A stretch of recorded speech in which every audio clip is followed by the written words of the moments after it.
I was once a puppet in my father's hands, until I decided to die to truly live. Forest, POV. She was gone. She was gone. She was gone. My heart screamed out for her. My wolf begged for me to join her on the other side. But I promised her I'd live on. I'd look after the pack. I promised her I'd live for the both of us. But it was hard. Some days, it was all I could do to wake up in the mornings. Some days, I was so overcome with grief I couldn't even get out of bed. Some days, I just wanted to curl up and die. But then I'd remind myself about my promise, and I'd carry on. The pack didn't know I had a mate. They didn't know. They never would. I had argued with my parents at first. I wanted her to have a proper burial, one worthy of a member of the Alpha family, but they couldn't know. The elders would have me killed. They believed a wolf who lost his or her mate was unstable, a danger to the pack, and therefore needs to be killed, regardless on whether they actually are a danger or not. If you've lost your mate, you're killed. No exceptions. I couldn't do that to my parents. Losing Arya had been bad enough. The pack think I'm recovering from a particularly bad alpha bite. It isn't completely a lie. I was recovering from an alpha bite, but that was only for about a day. The rest of the time I've been wallowing in self-pity. Some of the pack did visit me for a bit, bringing get well soon cards and trots and chocolate for the poor alpha's son who risked his life for the good of the pack. But they always said the same thing. You need to find your mate, Forest. When you find your mate, she will help you heal quicker. At first I just answered with, I don't want a mate, which is kind of true. I want Arya back. But I can't. What I really mean is, I don't want a new mate, although no one knew I had a mate in the first place. As soon as I said I don't want a mate, every single pack member decided to tell me about the joys of having a mate, about how she would be the single most perfect match for you, one you can cherish forever, stay with for eternity. She will be the only girl for you and you will do absolutely anything for her. I hated how true their words were. Arya was the single most perfect match for me.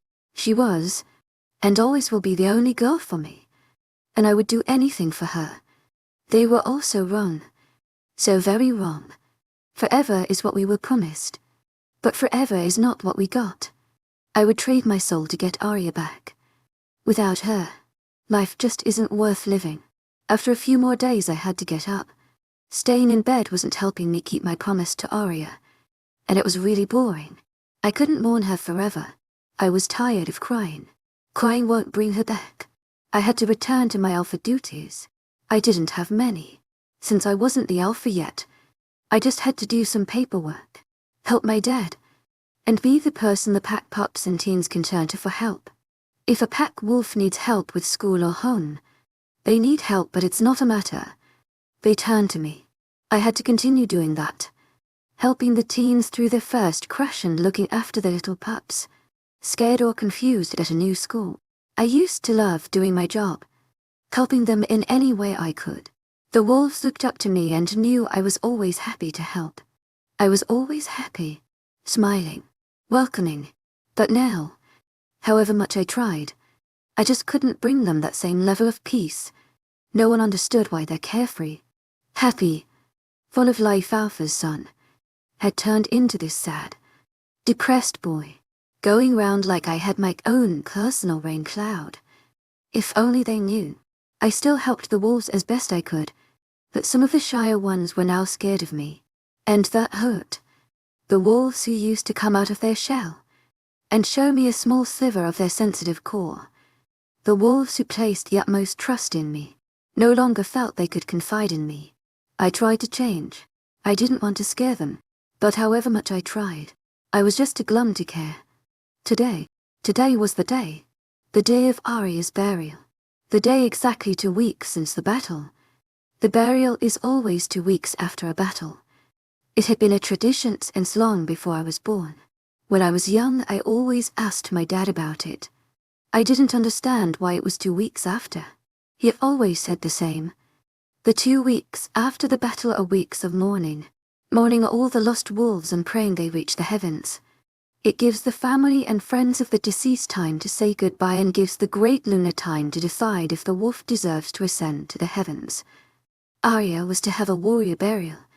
As far as the pack wolves knew, she was just warrior, one who joined the pack quite recently after she shifted. Most had forgotten her. The last time they had seen her was the scandal with the rogues, and most had wanted to forget that mistake. Arya was the only one to die in that battle. Miraculously, since the rogues weren't well trained. The worst they could do was knock you out for a few hours, or leave you in the hospital for a few days. Arya was the only one to die. It wasn't supposed to be that way. It should have been me. She took a bullet for me. Literally. She somehow knew the exact moment to jump. To save me.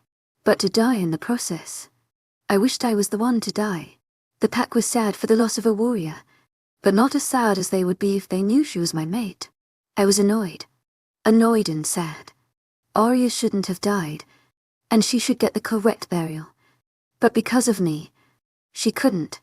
It is all because of me.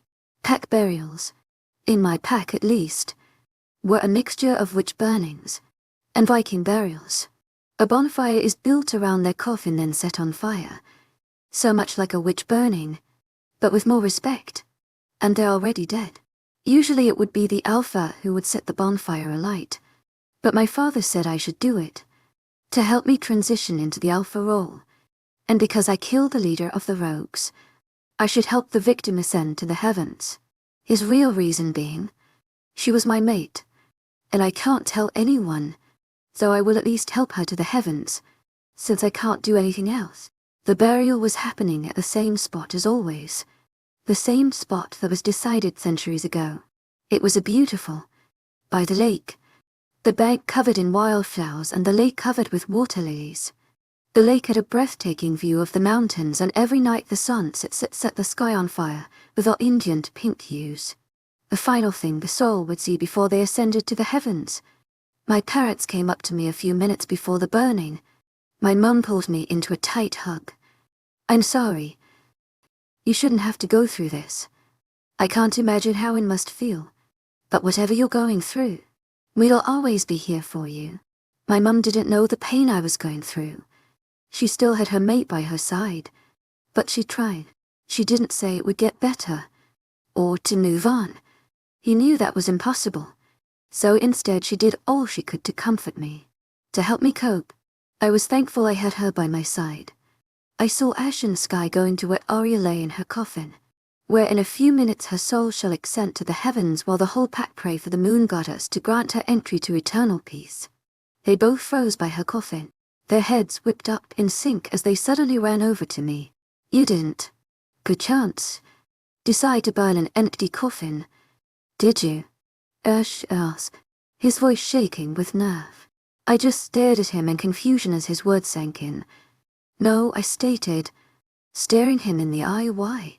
Ash had a wild look in his eyes, a scared look on his face. He was wringing his hands behind his back and tapping his foot to the ground. She's gone, Sky whispered. The coffin is open, and it's empty. Her scent surrounds it, but then just disappears into thin air. I snarled at her words, stalking over to where she was supposed to lay. They were telling the truth. The coffin was empty, the flowers surrounding it uncrumpled, as if she had just sat up and jumped the half-meter over the flowers. Impossible. No one could have taken her. She was slim and light. But no one can grab a core from a coffin without coming within 30 centimeters of it. And yet they had. The only other option. It was impossible. I wished I could believe it. But I couldn't. It was impossible. Too impossible to even be an option. But I still wished. My wolf still howled out for her, hoping she would answer. Unsurprisingly, she didn't. You can't have a funeral with no body. We sent everyone home, promising them we would figure out what had happened and then we would rearrange the date for the funeral. Completely against pack tradition, but what can you do? We searched all around, but she was gone. Her scent cut off 2 meters from the coffin. We searched all around, but she was really gone, and I felt the pain of losing her all over again. I would kill who did this. They didn't even let me say a proper goodbye. They took her from me too soon, and then wouldn't let me send her off to the heavens in the proper way. They would die for such disrespect. Chapter 48, On the Edge Forest's POV. Again I found myself standing on the edge of the cliff, staring into the abyss beneath me. I don't know how I got here. 1 minute, I was falling asleep on the sofa. I wouldn't return to my room. I couldn't see her clothes hanging in the wardrobe, her book on the bedside table, her homework on the desk, knowing she would never return. So I slept on the sofa. And yet this morning, like so many others, I woke up on the edge of the cliff. My wolf was tired of being alone. I was tired too, but I promised her I would live. So I would.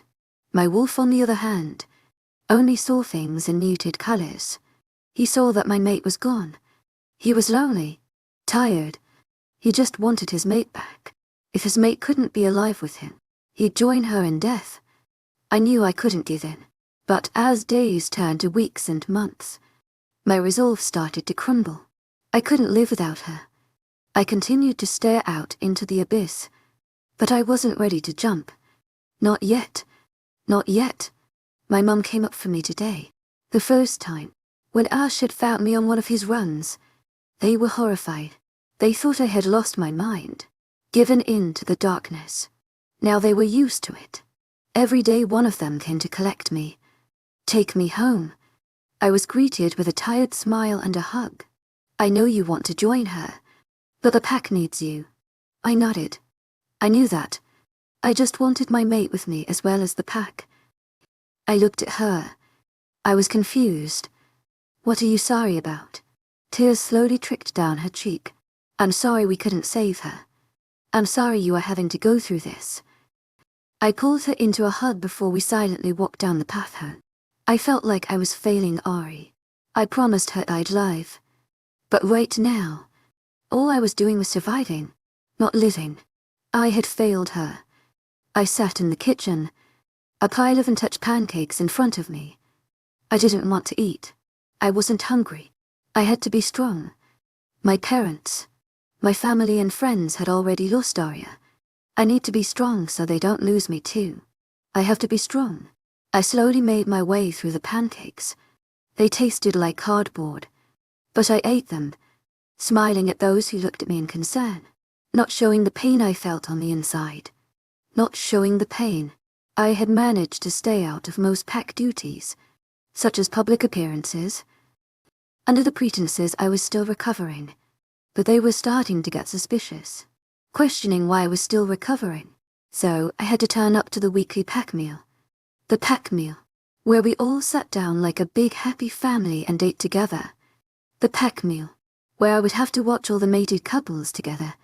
The pack meal, where I would again be asked if I'd found my mate. The pack meal, where I would be told all about mates, told about all the thing I had and could have had before she was ripped away from me. You don't have to come, my dad said worriedly. We can say you are unwell, or you had a previous engagement. I shook my head.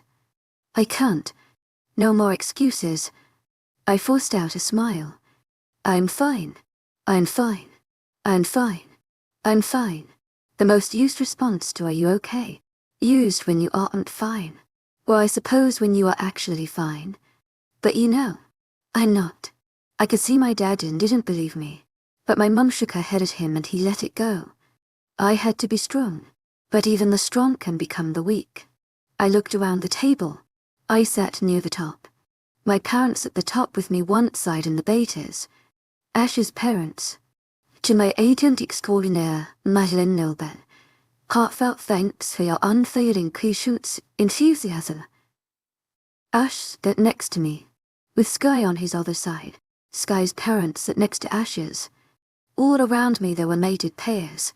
But at least they knew about Arya. At least they knew what was missing. Why I was so subdued. The other pack members didn't understand. I felt like a stuck record.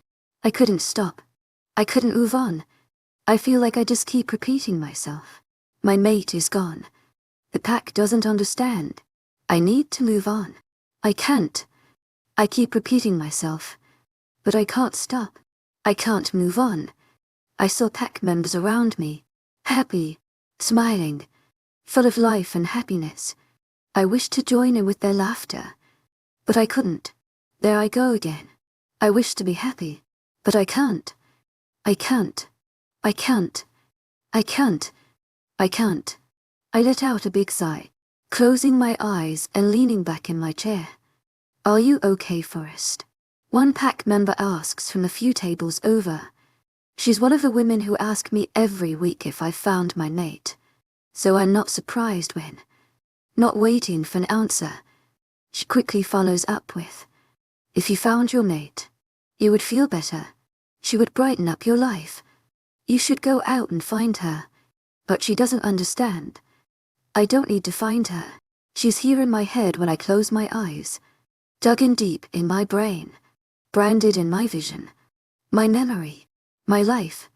I blink, and she's smiling and laughing, prettier than angels, sunshine and rainbows. Sleep, and she's in my arms, cuddling tight to me. As one, she's mine now and forever, and no one will ever take her away from me. Dream, and she's dying in my arms, her white shirt turning blood red, her blood, her light flickering from her eyes and a megawatt smile dimming. Such a long time, longer than we can comprehend, my wolf held out in my head. He wanted his mate, and it was getting harder and harder to reason with him. After the dinner finally ended, and I finally got to go home, I flopped onto the sofa, closing my eyes and pulling one of the cushions over my eyes. I heard my parents going up to bed, waiting. I couldn't do it anymore. I'd tried to be strong. I'd tried to move on. I'd tried to live. But without her, without Arya, it was impossible. I snuck out the house, quietly locking the door behind me, following the path as it twisted and turned. I looked up at the moon. I didn't want to do this, but I didn't want to live without Arya more. I reached the edge, staring down into the abyss. I thought about what we had all been through in such a short time. I started the year at a new school, full of humans. I expected my life to be very normal, but I was wrong, and I'm glad. I met Arya, but I had to find a way to make friends with her, and she really didn't want to be my friend. Then her dad went too far, and she came to live with us, a proper part of the family. She found about werewolves, and took it about as well as expected. And then, well, it was starting to look up for us, until she was kidnapped. I had only just got her back, and she was ripped away from me again. My parents would be sad. So would my friends. But at least they would understand. The pack would have no idea. No idea what madness my life has been these last few weeks. I closed my eyes, basking in the moonlight. I took a deep breath, edging closer to the edge. Wait, I heard someone yell from behind me. You can't stop me, Lucy. I called out, not turning round. You could have saved her. You could have stopped all this. Where were you? She stood behind me. I still would face her, but she wasn't answering. I was angry. I was mad. She could have saved Arya. She's a fae. They can't traverse. They can heal wounds. But she wasn't there. No one knows where she was. Where were you? I asked again with more force, my voice cracking with pain. I wanted her to hear what she'd done. I wanted her to know. She could have saved her. She could have helped. But she didn't. I'm sorry I wasn't there. It was the only way. I was following Arya's plan. I stared down into the abyss. Please step back from the edge. I'm not doing anything for you. Not again. I took a deep breath, readying myself for the jump. Then do it for me. I whipped around at the sound of her voice. I expected to see Lucy, tricking me, trying to stop me. I was pleasantly surprised. I just stared at her, not believing my eyes. WWHA. What on earth is going on? You're dead. She just shrugged. Yep, I know. It's complicated. But basically, I had to die, so my dad would stop trying to get me. Then I had Lucy collect my body, so you didn't burn it. All I had to do was make a deal with the Great Luna. Easier than you'd have thought, actually. Now here I am, very much alive and wanting to go home and go to sleep. I didn't waste any more time. I ran over to her, pulling her into a tight hug. Never do that again. I couldn't live without you. Promise me you'll never leave again. Chapter 49, How to Cheat Death Aria's POV. I died. I had to die. It was the only way. If I didn't die, he would never leave me alone. He would always be hovering over me, not letting me go, not letting me live, not letting me out of his sight. If I wanted to be finally free, I had to die. The only way out. The only way to freedom. Death. When I realized the only way out was death, I had a few things to plan. How to defeat my dad once and for all. How to keep my family safe. How to live once I was dead. All in all, I had a lot to plan. I knew about Lucy. She was in my vision. So one day, when Simon was out drinking himself silly in the local bar, I wrote a letter, sent it in the post the next day, making sure to tell her everything I needed to say, and not to tell anyone else about the plan. She replied the next day. She traversed right up to me, somehow not getting caught by Simon. And we made the perfect plan. The perfect plan. The perfect plan. Where I had to die. I had to hurt Forrest. I had to hurt my family. I had to die. And hope the goddess would be nice enough to send me back. The odds weren't the best. But what choice did I have? I had to die. I wouldn't let anyone die because of me. I had to die anyway. So why not try to petition the goddess to send me back? Even before I died, the plan was being set out.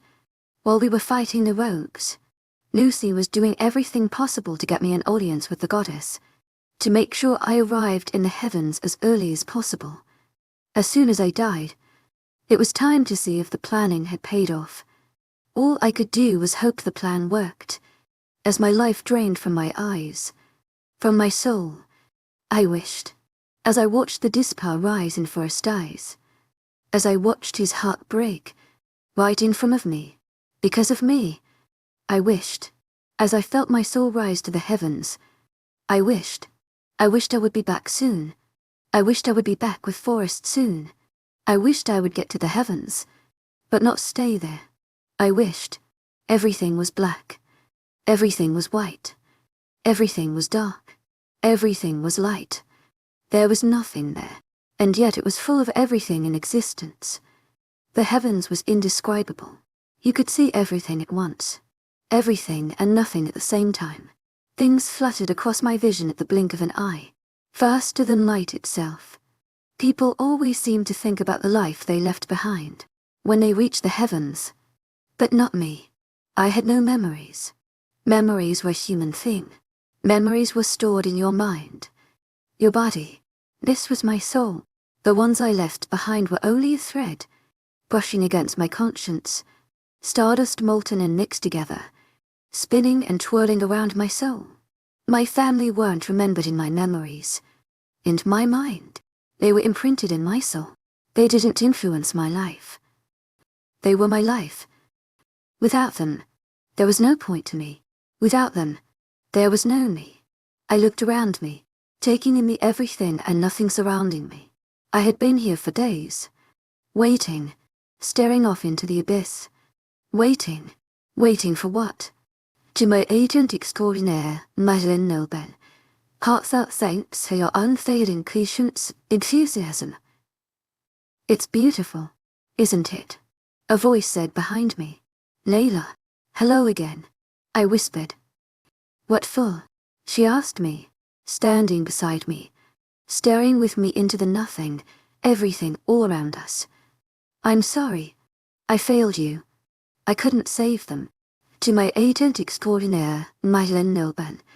Heartfelt thanks for your unfailing patience, enthusiasm. My voice still soft. She sighed, pulling me into a hug. I told you hardships were coming. I told you to stay close to your mate. You did. You didn't fail me. You saved them. You saved them all. I just kept staring. I didn't save them all. Not really. I couldn't save Forrest. She smiled sadly. He's still alive. You did save him. I just snorted. I can see him, you know. He's my mate. Even from here I can see him. He's not happy. He's not safe. I'm not sure how much more he can take. His wolf wants to let go. She shook her head sadly. You're right. He needs you. And they need you. But I can't let you go back. I gasped. No, you have to let me go back. She had to. It was the only way. They're safe now. They don't need you. You don't need to go back there. Shaking her head. Why would you want to go back? Because they are my family. I whispered back. But the world is such a terrible place. There is no death. No pain. No destruction here. Why would you want to go back? Looking confused. No, it's not perfect. But it's my home. My family is there. I want to go back. I need to go back. My voice raised with every word until I was nearly yelling at her. She smiled at me reassuringly. You passed. You have shown you are willing to give up everything for your family. I am proud of you. You may go back. I just gasped at her. You'll let me go back? She nodded. You can go back. On one condition. What condition? Worrying it would be something I couldn't do. You need to get rid of your father's cult. You destroyed the leader, but the cult still continues. They can't be allowed to continue. They will continue to ruin your life, and the lives of others. I smiled at that. I could definitely do that. Already on it.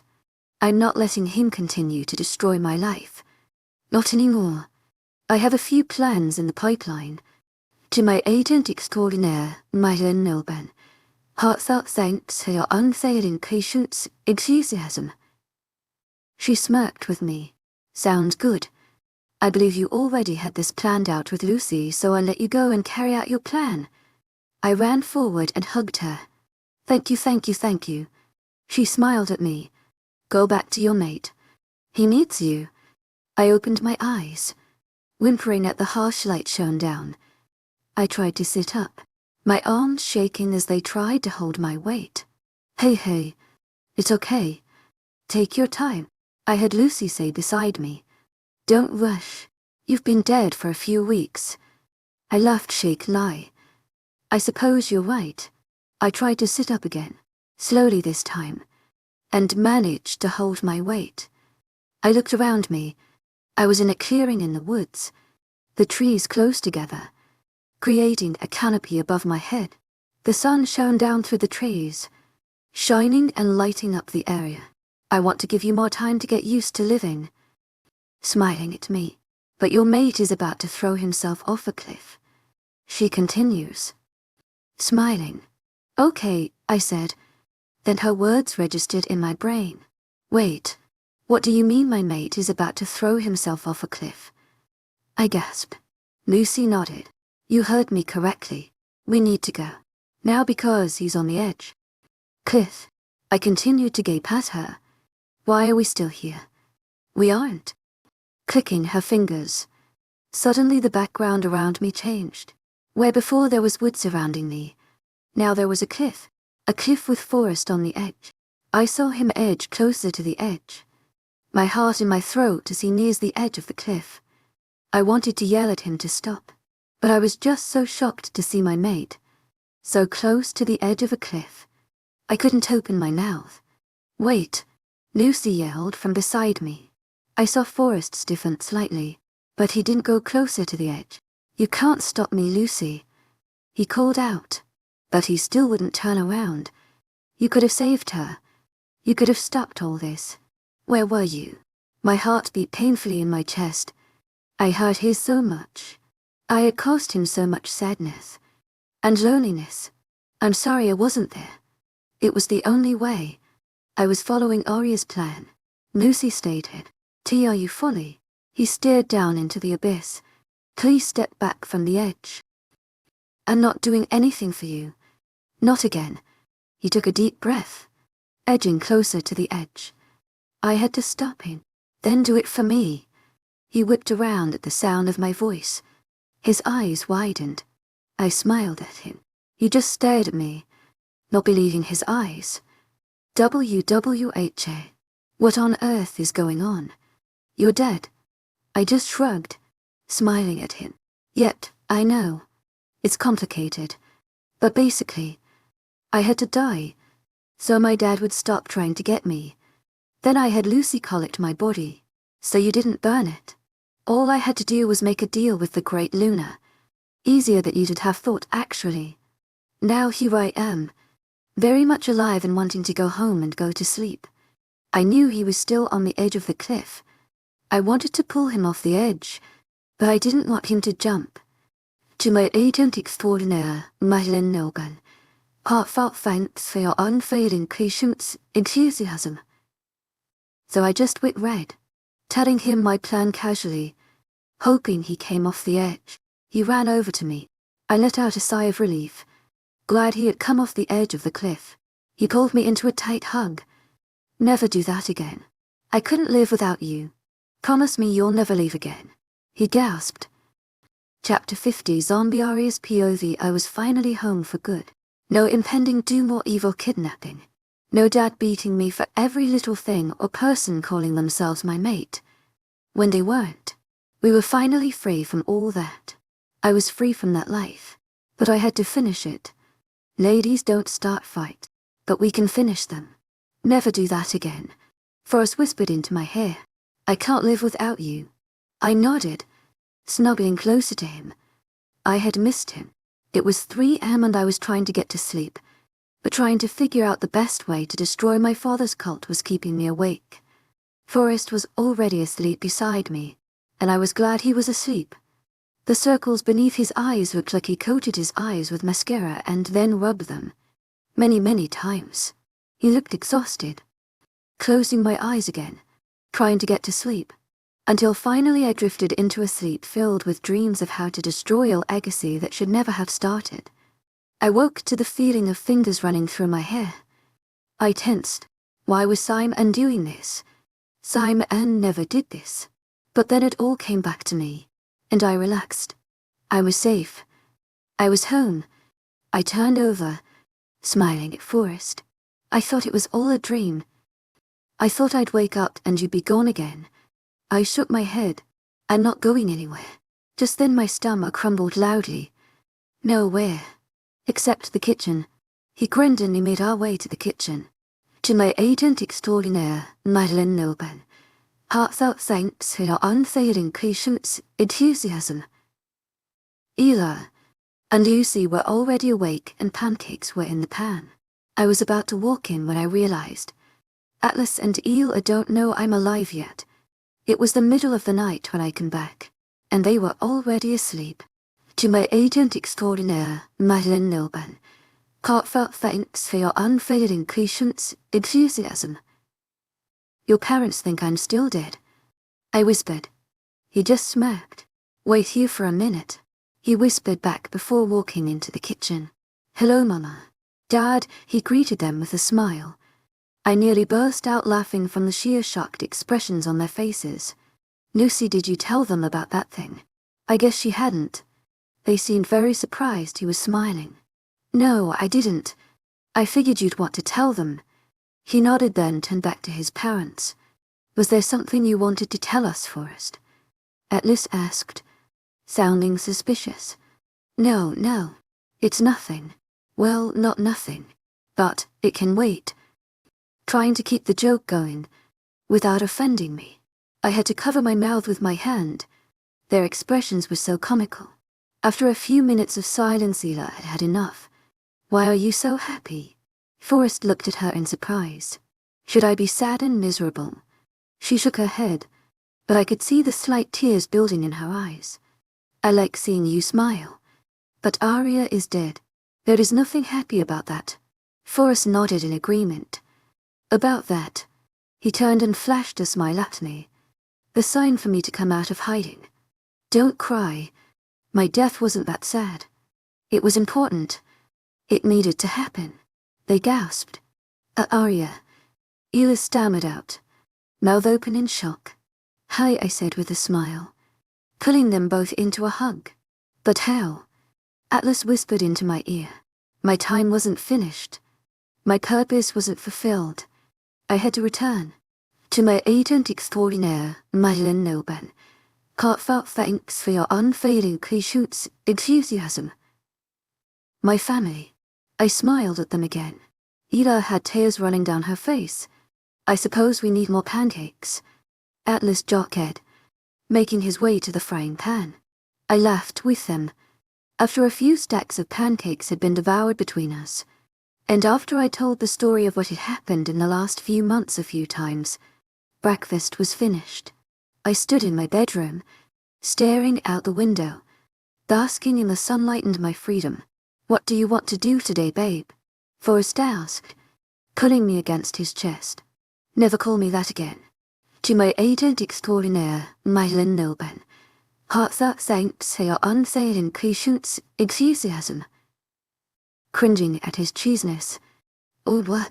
He challenged with a smirk. You're dumped. He threw his hands up in mock surrender. I'm sorry. I'm sorry. He smiled at me. Let me rephrase that. What would you like to do today, Ari? I shook my head at him. I'll let you call me Ari so long as you never call me babe again. Deal? Mockingly offering me his hand to seal the deal. I shook his hand, both of us laughing. I had missed this. The friendly banter. No, but seriously, what do you want to do today? I thought for a minute. I haven't seen Sky and Ash for ages, or at least not properly. I thought out loud. Do you want to see if they can meet up? We can go into town and meet for some food or something. I nodded. Sounds like a plan. Sky and Ash knew they were meeting Forrest. They didn't know they were meeting me. What can I say? We're evil. You only get to come back to life once. Why not trick everyone? Forrest met up with Ash and Sky in the car park. Then they all walked into the CAF, where I already sat a booth over. Waiting. I could hear their conversation clearly, but they couldn't see me. It's a great day, isn't it? Forrest said with a grin. I hope you don't mind. I invited my girlfriend. She'll be here soon. I heard Ash gasp. How dare you? Ash said, with a slight glare. How dare you act so happy? How dare you replace Arya? She's still dead. You can't change that. What he meant to say, Sky said quietly, is that seems a bit rash, Forrest. All things considered. You know, she though for a bit longer. Actually, I have to agree with Ash here. You can't replace Ari. However much you try. She would be so disappointed. I stifled my laugh with my hand. It was so much fun to mislead them all. We had decided he should say he had a new girlfriend on the way here. The reactions were hilarious. Even better than I imagined. Hey, you're supposed to agree with me. Not him. Forrest said. It's us against him. Come on, Sky. Nope. I could hear her disapproval in her voice. I can't agree with you. Not with this. I couldn't do that to Ari. Well, it's my decision. It was nearly time for me to arrive. Come here, babe. I walked over to their table. What did I tell you about calling me babe? I said with a glare.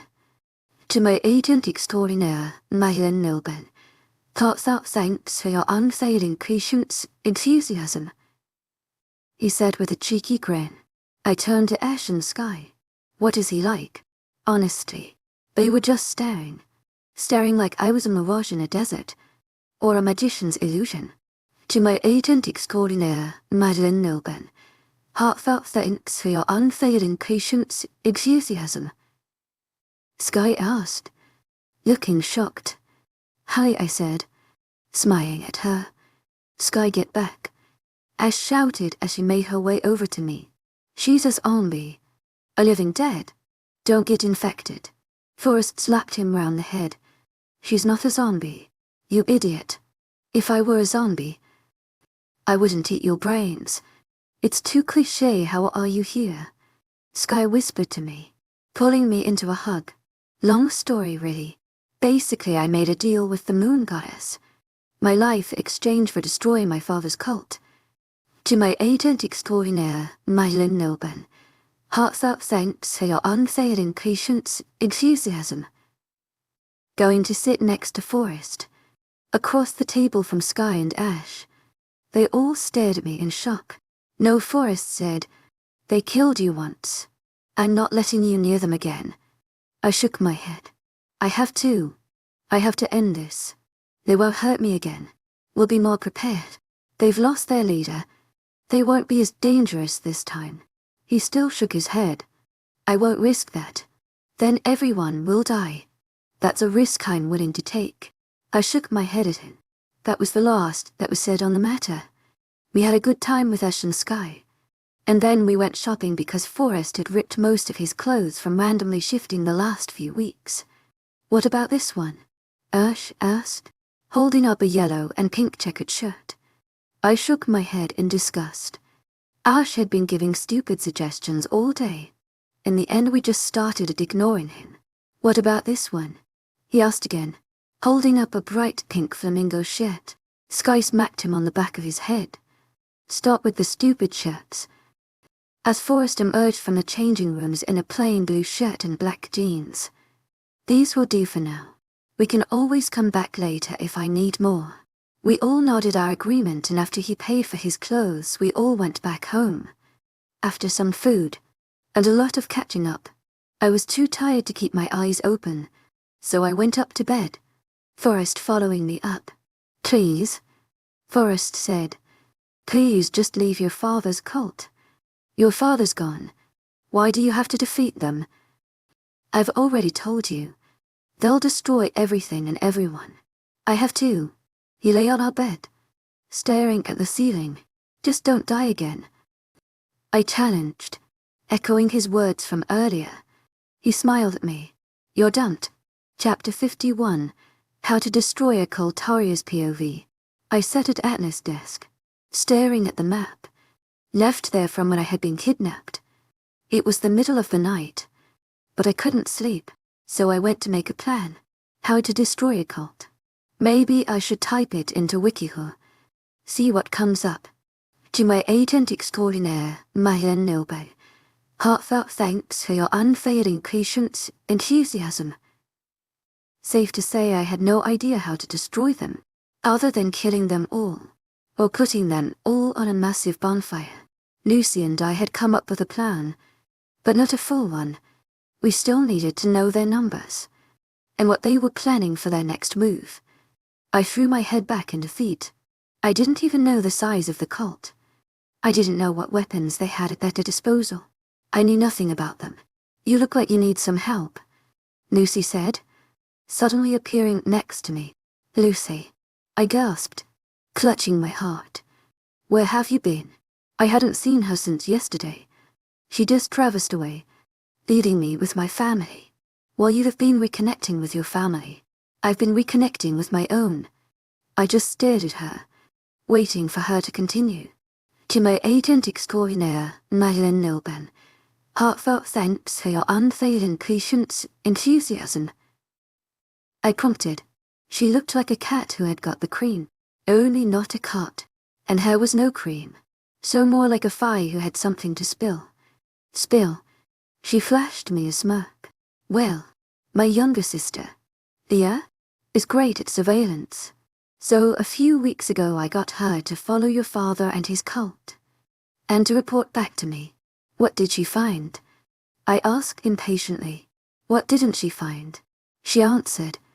She knows their location, their numbers, even what time the guards take a toilet break. To my agent extraordinaire, Madeline Nilben, heartfelt thanks for your unfailing patience, enthusiasm. Single day, I just stared at her. How does she know all that? I asked with a gasp. My sister is very persistent. Give her someone to watch. Soon she will know absolutely everything about that person. I nodded. Cool. So what did she find? Before she could answer I quickly added. The short and concise version. It's 3 a.m. I don't have the energy for anything actually. She laughed before answering. There are about 1 rogues left. Give or take a few. With no leader, they've fallen to anarchy. They are uncontrollable, but that makes them disorganized. An advantage for us. I nodded, so it wouldn't be too hard to defeat them, as long as we strike soon, and we make sure not to leave any standing. I yawned out. That's the gist of it. I'll tell you the rest in the morning, when you're not going to fall asleep on me. And with that, she was gone, and I was alone in the office once again. It was once I was alone that sleep finally caught up to me. I yawned again, nearly falling asleep in the chair where I sat. Then I did fall asleep in the chair where I sat. To my agent extraordinaire, Madeleine Noban, heartfelt thanks for your unfailing patience, enthusiasm. Ari, babe, wake up. I woke up to Forrest, shaking me slightly. Are you awake now? He asked with a grin. No, I mumbled out tiredly. And you're dumped. He just grinned again, picking me up in his arms. If you're going to go back to sleep, at least sleep in a bed. His eyes furrowed in confusion. What were you doing in Dad's office anyway? I yawned as he placed me down on our bed, pulling the covers up to keep me warm. I was half asleep by the time I answered. I was tracking down my father's cult. He may have said something about that, but I didn't know. I was asleep before the words fully left my mouth. When I woke again, the sun was high in the sky. I could hear pots and pans being bashed downstairs. I guessed it was around lunchtime. One glance at the clock confirmed my suspicions. It was 1 o'clock. I would say I overslept, but I didn't actually sleep until about 5:30. I was quite proud of the 7.5 hours of sleep I'd managed to grab. I walked sluggishly into the bathroom, still half asleep, and turned on the tap. I splashed my face with water, effectively waking myself up. Next point on the agenda: clothes. I went to my wardrobe, selecting some jeans and a comfy top. I had no reason to leave the house today, and if I did, people would just have to deal. Feeling much more awake now, I gracefully skipped down the stairs. Just kidding. I tripped on air and head myself down the stairs, miraculously surviving, just to run into a closed door. My day had only just begun and it was already going great. Ari, is that you? I heard Forrest's confused voice from through the door. Yep, I winced out, rubbing my nose while opening the door. Are you okay, dear? Ela asked. She looked like she was trying not to laugh. So did Atlas. And Forrest. Yet, I'm quite all right. It was the door's fault. That did it. They all simultaneously burst into laughter, and soon I joined in too.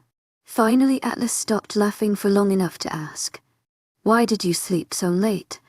I was up until about 4, planning the downfall of a cult. It's harder than it looks, you know. They nodded. I bet. Ela said, "Have you asked Lucy to help? She could probably find some information about them." I smiled and was about to tell them when I was beaten to it. She already did. We have everything we need to know. We just need to set a time and date. Lucy. Everyone greeted her before taking a seat round the kitchen table. Do you think the other should be here for this? The others being Ash, Sky, and their parents. Already on it. To my agent extraordinaire, Madeleine Noban, heartfelt thanks for your unfailing patience, enthusiasm.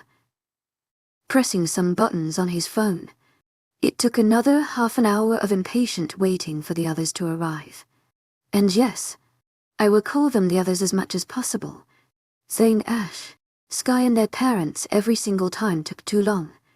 Anyway, the others arrived, and it was time to make our plan. The cult is hiding in the wood, here to be exact, Lucy said, sticking a thumbtack into the map we'd hung on a bulletin board while we waited.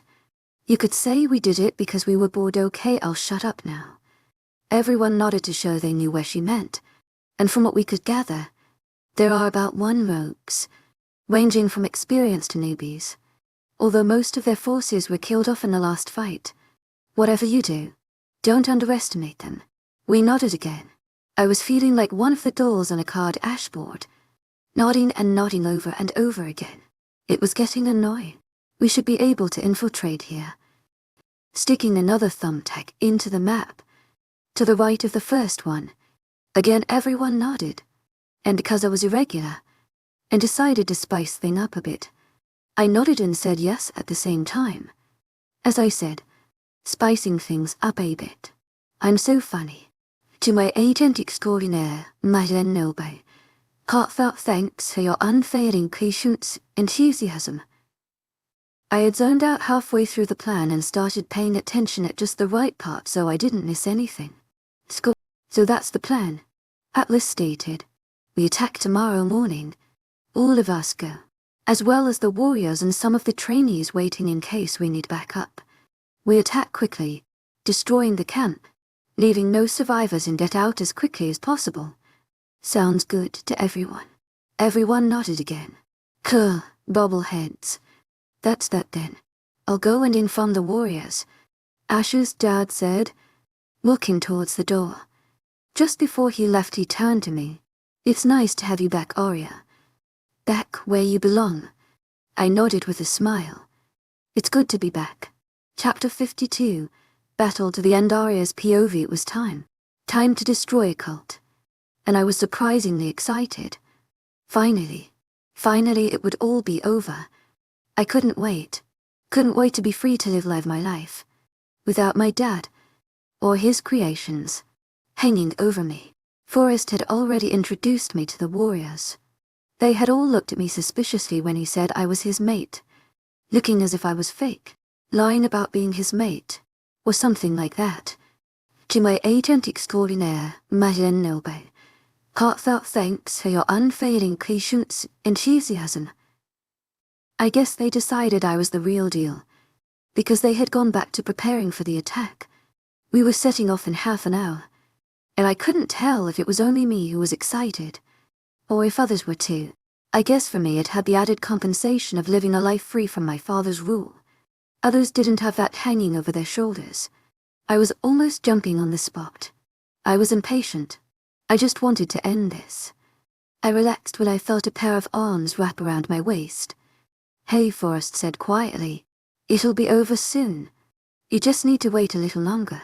I turned at his arms to look at him. But I don't want to wait. I want this over with. He laughed lightly, a smile breaking out on his lips. I know. So do I. I waved to Ash and Sky as they made their way over. Hey guys. Ash squealed. Running over. How are you feeling? We just stared at him. Just ignore him, Sky said with a sigh, whacking him over the head. He's very immature this morning. When isn't he? Forrest said with a smirk. I whacked him over the head. Just then Atlas and Ela came over.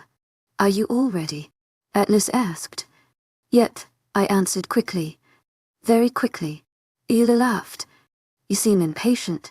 Oh, she is, Forrest muttered, loud enough for us to hear. I whacked him on the shoulder and we all laughed. Okay, everyone, Atlas said. It's time to attack. We were there.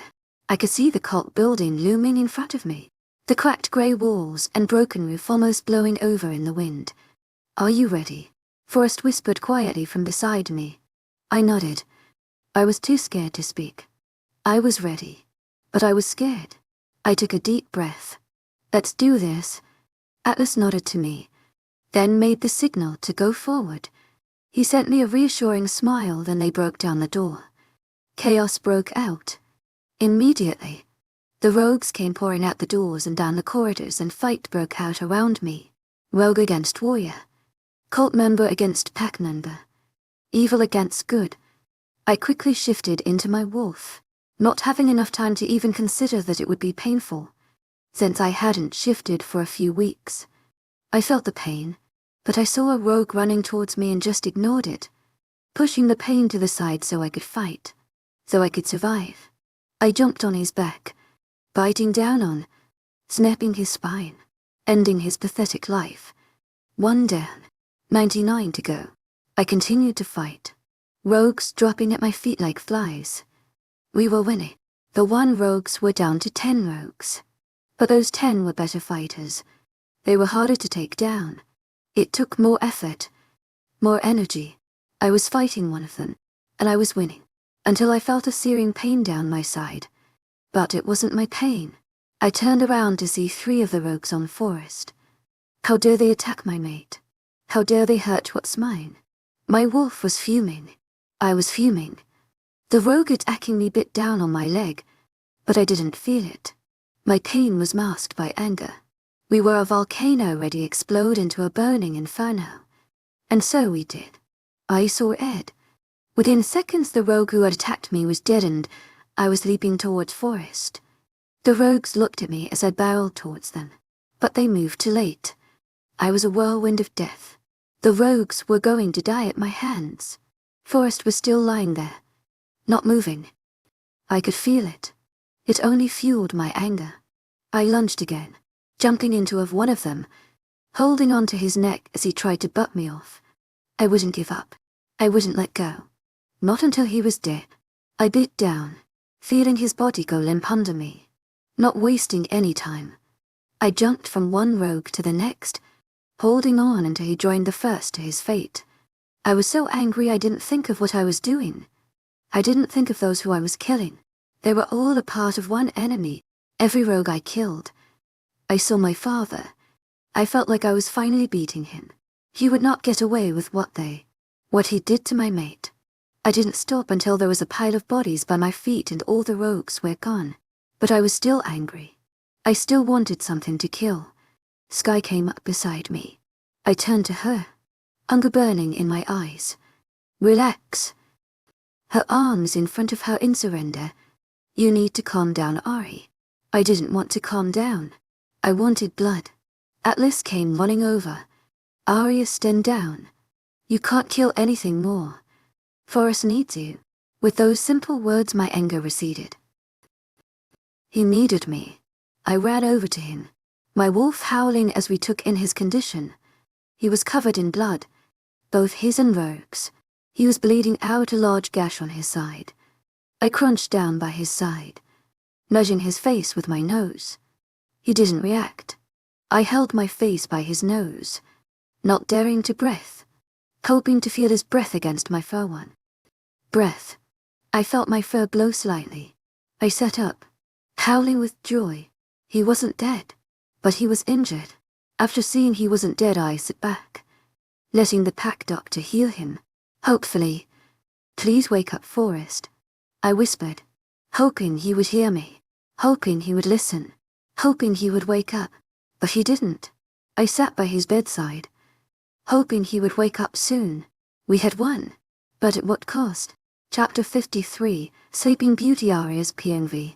I had memorized every crack, lined, curve and color variation of the sickly creamy white walls of the hospital room in the pack house. 38 hours of sitting in the same chair, in the same place, by a hospital bedside left me a lot of time to study walls. I never imagined I would fall in love. I never even imagined I would live long enough to make a friend. I thought my dad would kill me before I even got to live. And yet here we are. He's the dead one. Who'd have thought it? It's finally over. And yet, I get no relief. Not while Forrest is lying unconscious in a hospital bed. It had been less than 2 days since the fight. And yet it felt like years. Because he wasn't awake, he hadn't celebrated out victory. He couldn't. Please wake up. I whispered. Lucy walked in to check on him. She kept him alive until his werewolf healing kicked in to heal him. Without her, he would be dead. I was thankful beyond words. He's getting better, she told me. He'll be awake soon. I just nodded. I smiled at her as she walked out the room again. Thank you. Atlas and Ela had spent most of the last 38 hours beside their son. But they had a pack to look after, and when the pack called, they had to answer. Forrest, please wake up.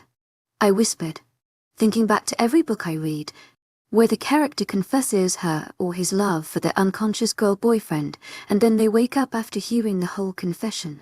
Forrest, please wake up. Your parents need you. Your friends need you. Your pack needs you. I need you. Time for that boyfriend waking confession of love. Please, Forrest. I love you. Please wake up. And absolutely nothing. Forrest still lay motionless on the hospital bed, dead to the world. Why can't my life be a story? Heaven knows I've gone through enough hell. To my agent extraordinaire, Madeline Noble, heartfelt thanks for your unfailing patience, enthusiasm. My whole life story is a cliché. God damn it, Forrest. I exclaimed. Wake the hell up. He blinks. Stop shouting, woman, he whispered hoarsely. I've got a splitting headache. Smiling as he winced. Not because I enjoyed seeing him in pain, but because it further solidified the fact he was awake and wasn't dead. His eyes suddenly shot open. What happened? He gasped out. Sitting up.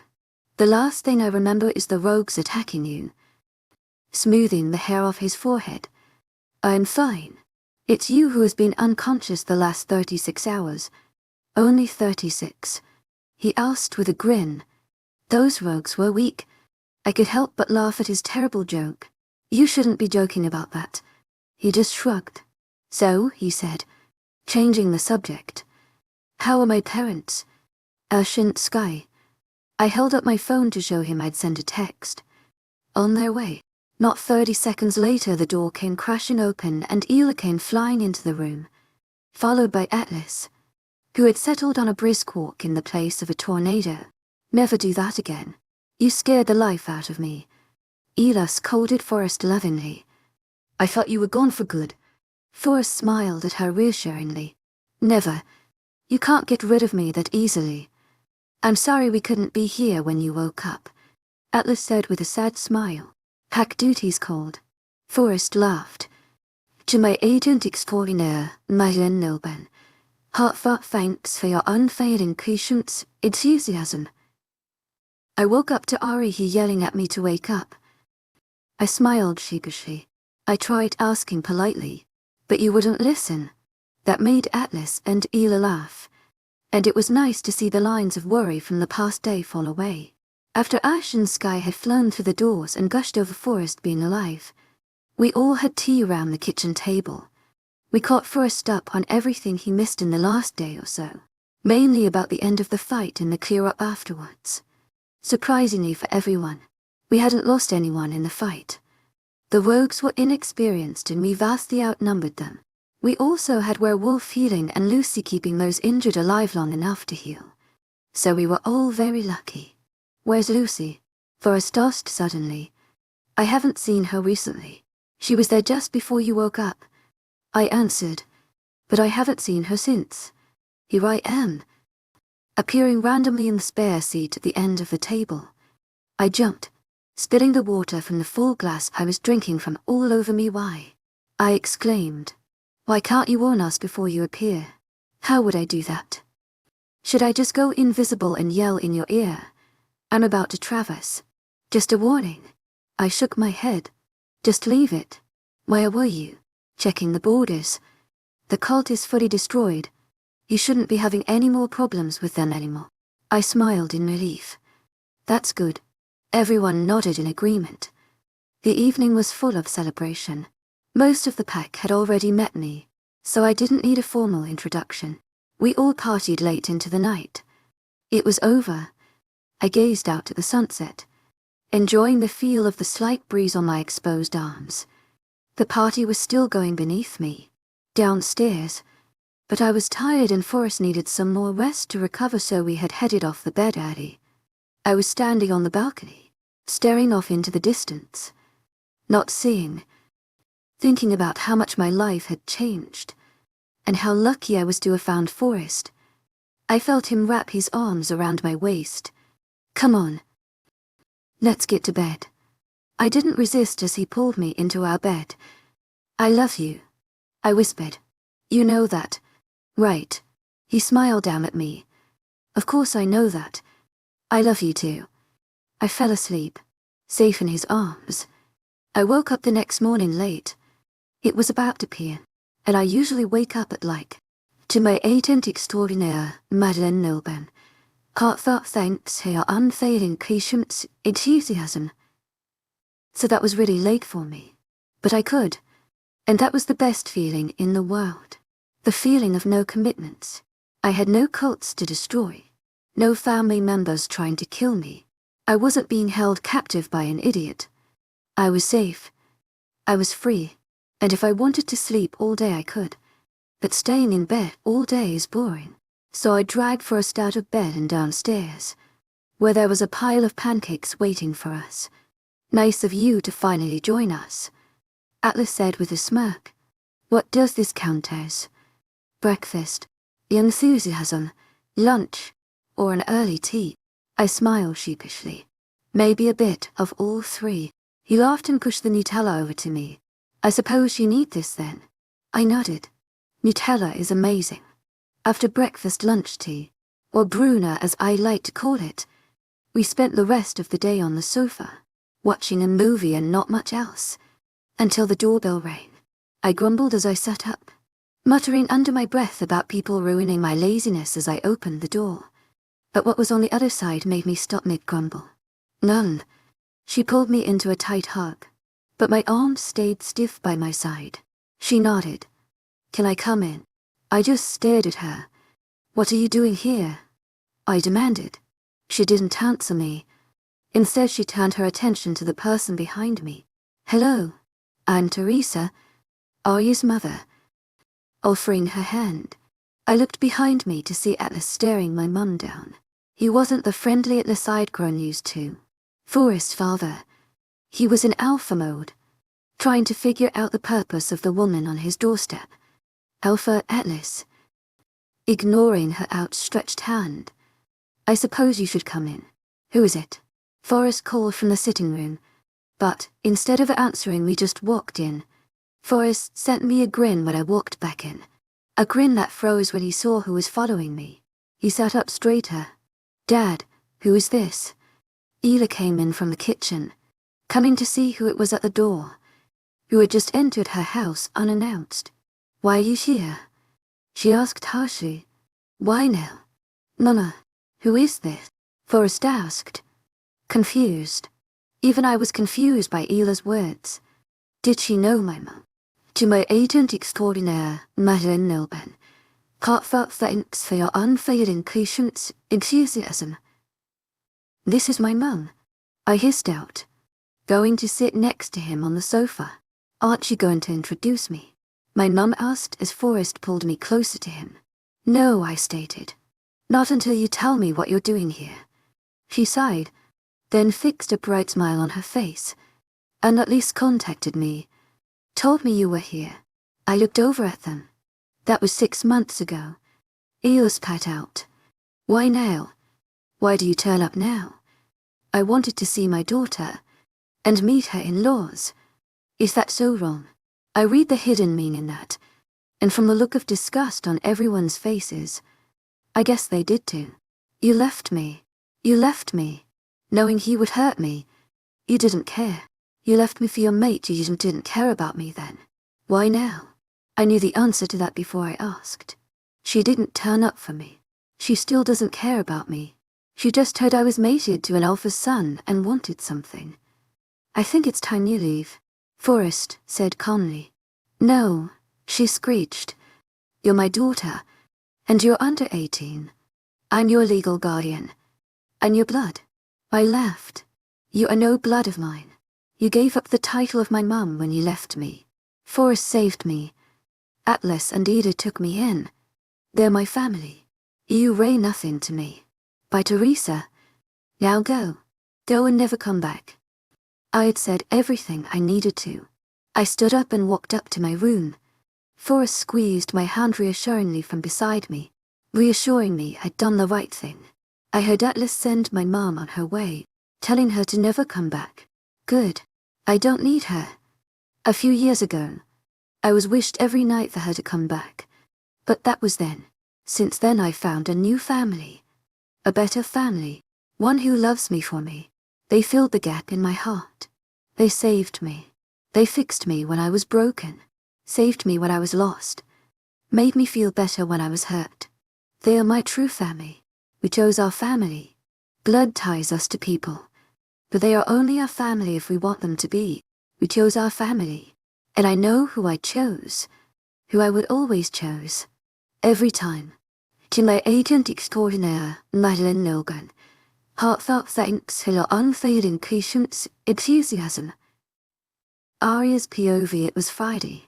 And like every Friday, I sat on the bench by the school, next to Forrest waiting for the children to come out and play. It had become our routine, and the children loved it as much as we did. Every Friday we would wait for them in the playground at break time. We would play with them. Then we would all go back inside and listen to them read, or help them with their maths. Fern was such a happy child. Her mum had now fully recovered, but she still remembered what it was like. So was always there for the other children if they wanted to talk. So was I. I loved helping the children. It made me feel I could stop what happened to me. Happened to them. I kept my eye out for any signs for abuse. And the children knew they could talk to me if they wanted. Nothing was too small. Even if their third favorite fish had died, I made sure to listen. Because if you listen to the little things, they will come to you with the big. I made sure to always listen to the little things. Since I first came to the school, things had changed a lot. For a start, I spoke now. I joined in the children's games of tick, hopscotch and skipping. I had never played most of the games when I was little. I was too scared my dad would hurt me if I had fun. So playing with the children was like reclaiming the childhood I never had. I also loved learning. So if the children had a problem, I helped them. All children are smart, but everyone learns in different ways.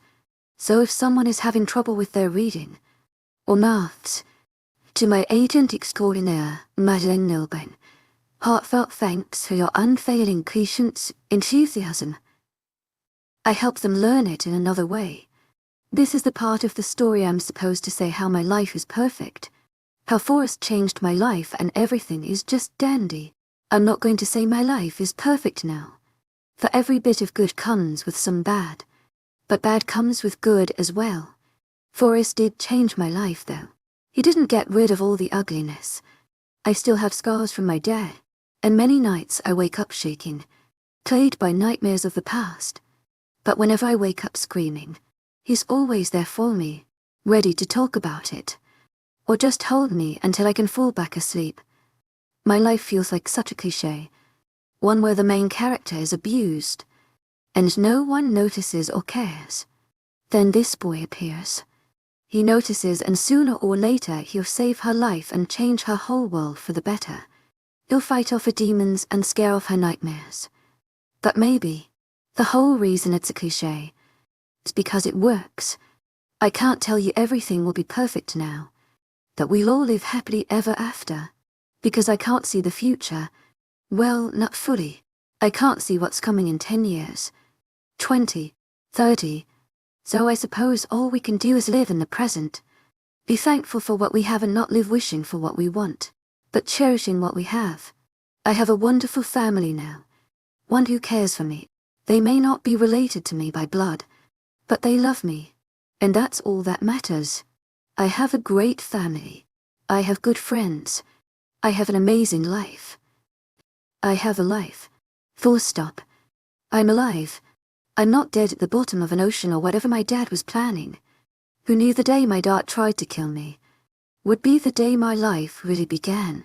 Like every Friday, once we had finished at the school, I went to help Healer around the pack house. I smiled at Forrest, giving him a quick kiss before he went to his dad's office to help him with some paperwork. I got the better deal here. I got to go around and talk to the pack, while he was stuck in the office all evening. Every Friday, when I went around the pack with Ela, I was surprised by how quickly the pack had accepted me, and how happy I was with my new life. As we walked around the pack, so many people greeted me, smiled at me, saying hello as we passed. I felt so grateful for how quickly the pack accepted me, how they didn't care about my past, or how what happened to the pack happened because of me.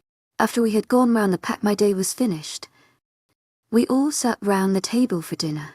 Back when I lived with my brother and father, we never sat together. In fact, I never really got to sit at the table. But now, we always sat together, talking about our days and laughing over silly jokes. Bliss. After dinner, I walked upstairs, into my room, and out onto the balcony, looking out over the pack lands and watching the sun set over the hills. Forrest came up behind me and wrapped his arms around my waist. In that moment, I felt happy. To my agent extraordinaire, Mates, heartfelt thanks for your unfailing patience, enthusiasm. Blessing kind of happy. Thank you for tuning in. If you enjoyed this episode of the story, please give it a like. And don't forget to subscribe to get notifications for updates.